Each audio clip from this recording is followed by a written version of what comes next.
Yo, what's going on, everybody? It's me, Weeb here, back with episode 8 for What If Deku Had Chakra. If you guys like this series and want to see more, make sure to hit the like button, comment down below what you thought of it, and subscribe to the channel for more. If you want any what ifs, make sure to comment them down below. And if you just want me to hear anything in general, then just let me know. Let's just get right into this part.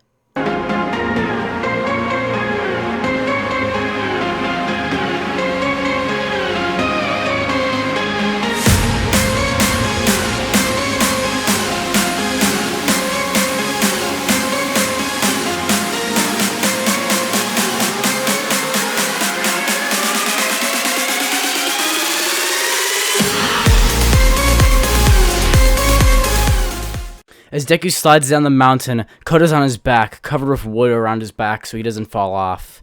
As Deku's rushing down, the blood that's coming out of his arms are now beginning to heal. This style of Senju Jutsu that he'd learned, an ancient Gekigenkai that only the first Hokage, Hashirama Senju himself, had learned. Deku was a descendant of the Senjus himself, and he has now unlocked Wood Style, Sage Mode. Deku's thinking about all of this as it's whirling through his mind, moving at millions of miles per hour, as he thinks about what the Sage of Six Paths had told him about the Naruto world before it had gone to chaos and grown to what it would become now. Deku's rushing back to the main base camp, where he sees Aizawa standing there. Aizawa-sensei, it's me, Deku. Aizawa would look over, he sees Deku covered with all these black markings on his face, going all the way down his body. All of his wounds are healing as steam's coming out of them, as he's healing faster than anyone could perceive. It's as if he has some sort of healing or regeneration quirk even. Aizawa would ask what's going on, when Deku would drop Koda, saying he has to go help out the others. He'd run off as he sees blue flames in the forest. Damn it! I'm gonna run out of this mode soon. I only have a few minutes left. Deku would create the hand seal as he wraps his fingers together, interlocking them. As he does so, Wood Style would explode out of him, as he creates several wood clones rushing in separate directions. As one of them flies towards Dabi, he creates a Wood Style Deep Forest Emergence Jutsu, covering his flames with his own Wood Style. Dabi sent flying backwards as he's hit by the wood clone at full force, a taijutsu battle beginning between Dabi and this wood clone of Deku. Deku would run off as he sees the giant monster, which would be Dark Shadow. Dark Shadow would immediately begin to loosen its hold on Tokoyami, as Deku begins to use its powers of Wood Style to hold in the beast. Deku picks up his hand and slams it into the ground. As he does so, several wooden poles come up all around what Dark Shadow had become. Tokoyami looks around and tells him to run. Dark Shadow begins to loosen its hold on Tokoyami. What? Dark Shadow begins to shrink. As Deku's holding his hands together, the wood poles all begin to glow as Deku's siphoning chakra into all of them. Now, the chakra is powered up as Tokoyami is sent back to its normal form with Dark Shadow sealed inside of him. Thanks, Midoriya. Midoriya would nod as he then would say that he's got to go help the rest. As he then runs off, he would see someone fighting as he sees Ice, Todoroki. Todoroki and Bakugo are fighting this guy with strange teeth with metal moving all around. This guy called Moonfish, apparently, from what he can tell from hearing Bakugo scream his name. Moonfish! Deku would scream as he rushes towards him. As he creates the chakra hand seals, he would eventually charge chakra into his hand, creating the Rasengan. Just as a metal beam is about to come flying towards Todoroki, he would slam the Rasengan into it, causing it to go spinning off course and smashing into a tree. Deku would throw several kunai towards Moonfish, as Moonfish tries to dodge out of the way, having several slices from them.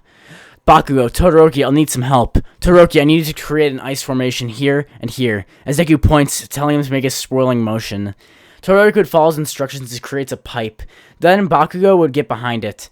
Are you ready, Bakugo? I need you to use full force. Don't have to tell me that, Deku. Deku would hop into the tube, as Bakugo then would hold both his hands together, causing an explosion. Deku sent flying out the front with a Rasengan in hand, almost like a bullet, as he goes flying forward towards Moonfish. Super-powered, high-speed Rasengan! Deku would scream as he slams the Sage-powered Rasengan into Moonfish, sending him flying through several trees as he's completely knocked out and his teeth have now fallen out. Great work, guys. Deku would give the thumbs up, as Bakugo and Todoroki would smile, with Bakugo laughing, saying he didn't even think that would work. Todoroki would then give Midoriya a thumbs up as well, saying he did a good job thinking of something so quickly. Baku would then ask what's going on with his face, as the black marks are beginning to disappear. Deku would look around as he sees that his Sage Chakra's fading. I'm out of time, he would think. Suddenly, his arms and legs begin to feel weak, as he feels all the strength that he had gained from the nature energy begin to leave him. Damn it. He'd fall to the ground, as he creates a wood clone with some of the last of his chakra, in order to create one to hold him. Guys, let my clone take care of us for now. Alright, me, take us back to base camp. Deku would get onto his clone's shoulders, which would take him, as well as Baku and Todoroki, back to Mr. Aizawa. On their way back, however, suddenly, Mr. Compress arrives. I'll be taking that, thank you.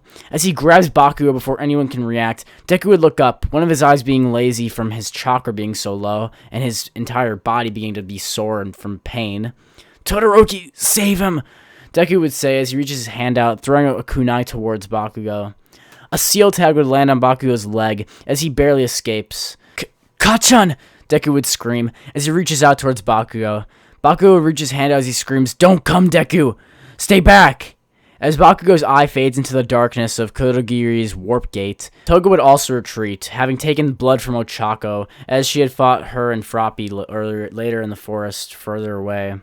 Deku would hold his hand out as he tries to grab Bakugo, just as the portal closes, seeing that all the Vanguard members, except for Muscular and Moonfish, had escaped. Damn it, Deku would think as he falls to the ground, his wood clone disappearing as his chakra is now waned. Deku, Todoroki, and the rest of Class 1A would all report back to Aizawa, with Deku slamming his fist into the ground, telling Aizawa that they failed. Bakugo had been taken. Bakugo had been the target of the Vanguard to be taken by the League of Villains. They got Kachan. This is what Deku would say, as Aizawa looks at him, patting on the head, saying it's alright. They'll figure some way to figure it out and save Bakugo from their clutches. The police would arrive, as now the training camp would come to an early end. Kodo would thank Deku, as Deku nods, telling him it was no problem. Kodo would see Deku walk away, as we had that same moment before where he thinks that that's his hero. As Deku walks away, he'd be thinking of his failure of trying to save Bakugo, as well as his new power that he's unlocked of Wood Style. No way. This is what Deku would be thinking, as he realizes that his heritage was actually that from the first Hokage, which means he must be related to someone from the Leaf Village. UA would have immense pressure put on it, as several of the students had gotten severely injured, not to mention what had happened to Class B, as well as Class 1A. Incredibly lucky, Yaoyorozu had actually gotten a tracker placed on one of the Nomus, which had returned back to their home base. Hopefully they'll be able to find Bakugo, as well as stop the League of Villains permanently at their home base there. However, many students were injured, including Yaoyorozu herself, who was barely in bed when the heroes had come to ask her about what had happened. Yaoyorozu would have given them the tracker just like she did in the original. This is when the remnants of Class 1A would come in, with Kirishima at the forefront. They have to save Bakugo. We need to know. We need that tracker. We need to find him.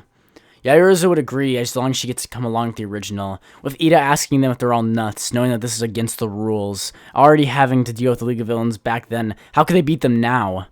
We see Deku sitting there, his arms having already been healed from his abilities as a Senju. We would then see him thinking back, with memories of him and Kachan, as he looks up saying he's in, and that he's gonna go stop whoever had taken Kachan. Deku, Ida, Kirishima, Todoroki, and Yaoyorozu would head out, as the small team would decide against the rules that they would go and save Bakugo. Froppy would have that same event that she had in the original, asking them that they shouldn't go, and they'd ignore her anyway. They'd all get makeovers, with Deku being a bit miffed about this as he really liked his hero costume. And he was already stealthy enough anyway, due to being a shinobi. But no one else cared, and they told him that they need to stay out of business so no one knows that UA students were on scene. They'd follow the tracker that Yaoyorozu had made, as they would then head over to the area at Camino Ward. As they arrive, they would see the hideout where the Nomu were staying. We then see Bakugo on the area just as they all appear. What the? The heroes had gone here first. They'd already raided the hideout. We see suddenly as Deku senses a malevolent chakra. Deku would begin to sweat as he says, "We have to get out of here. Now." Suddenly a burst of air would come shooting towards them as he says that I see you there. Deku would then look up as he sees All For One standing there. Damn it! This power! We see a flashback, as not of his own memories, but inside of him, all of the chakra in the entire world has a flashback as we see one instant. An image of fear captured in the hearts of all who faced him. We see the same dark presence of Madara Uchiha inside of All For One. The same dark presence, the same malevolent intent. This guy, All Might, there's no way he can win, Deku would think, as he feels fear overtaking him. He would push everyone out of the way a millisecond before the next attack came, as you see All Might coming into the fight. He can't take him alone. He would grit his teeth and crunch his fists, as he then looks deep inside of himself. Can I do this? Deku would think, as he then realizes that in order to save Bakugo, he'll do whatever it takes. Todoroki, I need you, Ida, as well as everyone else here to grab Bakugo and run. I'll help All Might fight, All For One, as well as the rest of the League of Villains.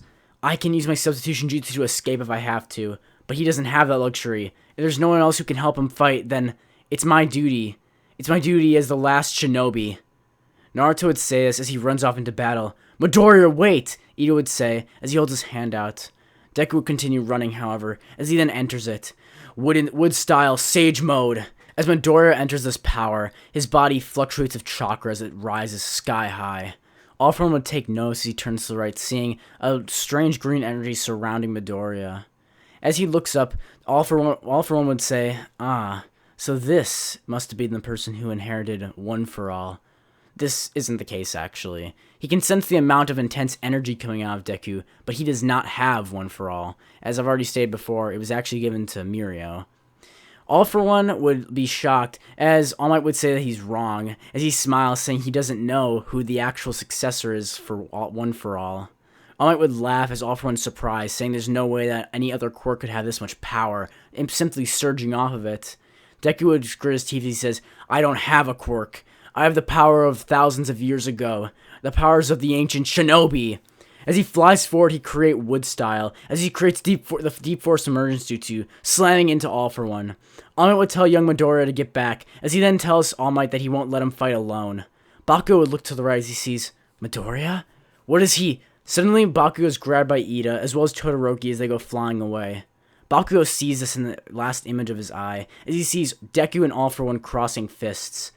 Deku holding his own against the leader of the League of Villains? What? As Deku crunches, his sage strength is actually equal to All For One's quirk powers. Wow, this child's got some strength, All For One would say, as he punches Deku back, sending him flying towards a building. Substitution jutsu. Suddenly a wood block would appear as it shatters into the building. What is this quirk? All For One would grab Deku, as All Might would tell him to get back.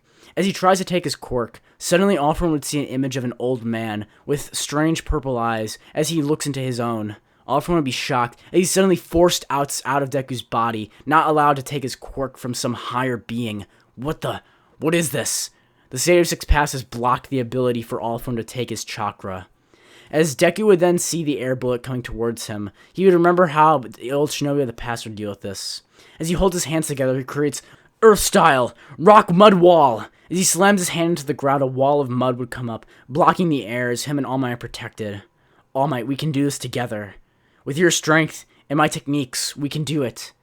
Deku would then tell All Might that he has something he needs to give him before All For One can break through his wall. Suddenly he creates it, the Rasengan.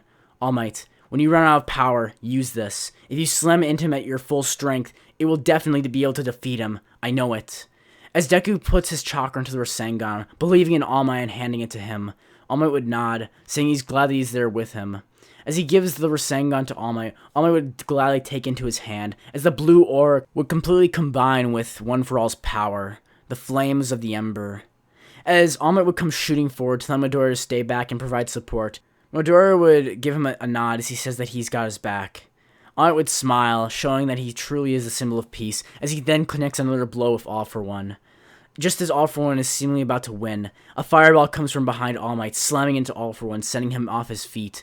All Might, do it now! Deku would scream, as All Might then holds out the power in his hand. United States of Smash! As All Might screams smash, Deku would shout, Rasengan! As the Rasengan interconnects with the smash, creating a large wave of chakra mixed with the pure strength of All Might, slamming into All For One. Damn it! Damn it! He can't block this power. It's too overwhelming. All For One's completely swept up in this tornado of strength as wind overtakes the entire Kamino ward. all the helicopters in the area begin to spin as the power completely takes out the entire city's electricity. All for One is fallen. As the League of Villains escapes, he forcefully teleports everyone away. As he does so, Shigaraki would lock with Deku in their eyes, as he knows who the biggest threat of the hero's side will be. This kid. His quirk is so versatile. He'll be a thorn in my side for many years. I can feel it. Shigaraki would begin to scratch his neck as he tells him, as he points at him, that he'll get him. Midoriya, was it? As he disappears into the teleportation quirk that All For One had used, All For One will be now completely knocked out, as All Might holds his fist into the air, taking victory.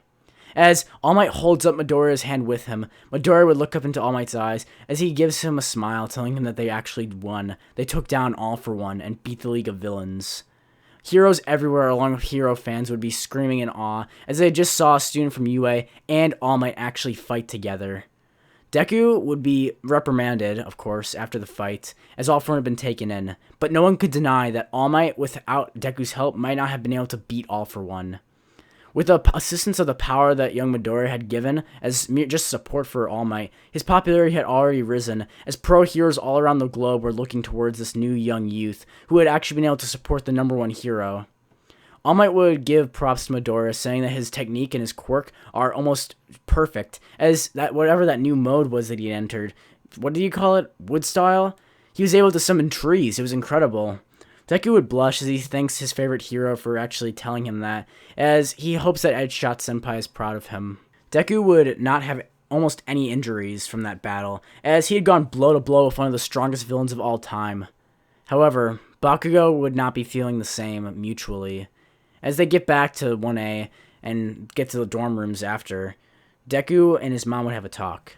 Mama Midoriya would tell Deku that she doesn't know how she feels about letting him go off on his own to go and live alone. Deku would comfort his mother, telling her what he had said in the original, with All Might coming and visiting himself, saying if Midoriya hadn't intervened in his fight, he may not be standing there breathing or even be allowed to be a teacher anymore at UA.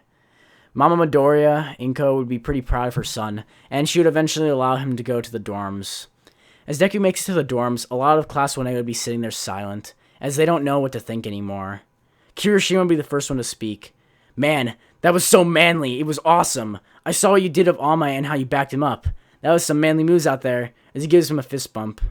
Deku would thank him, saying he tried his best to protect All Might as well as everyone else, and he asks if Bakugo and everyone got out okay. Bakugo would be sitting there speechless as he looks at the ground thinking about it, thinking about how Deku had outshone him again. Damn it. Damn Deku. Bakugo would be thinking this, as we then see the rest of Class 1A beginning to warm up to Deku again, realizing he's not some almighty god that's above them. As Deku would laugh, saying that he was just trying his best to help out All Might since he is one of their teachers, Aizawa would wrap him around with his scarf as he tells him that was reckless of him. If he was gonna go, he should have at least told someone else, one of the teachers, and they could have helped back him up. Deku laughed as he said sorry to Aizawa-sensei, who would smile, thankful that his student's alright. Deku would then relax, as we see Bakugo saying that he has something on his mind. Later that night, Bakugo would go to Deku, as he tells him that he wants him to meet him in the training grounds in 30 minutes. Bakugo would walk out the front door as he tells Deku that he wants to test something. He wants to figure out something out. Deku would nod as he sees Bakugo walking away into the darkness. If you guys want to see the next episode for What If Deku Had Chakra, make sure to hit the like button, comment down below what you thought, and subscribe to the channel for more. I will see all of you guys later. Bye.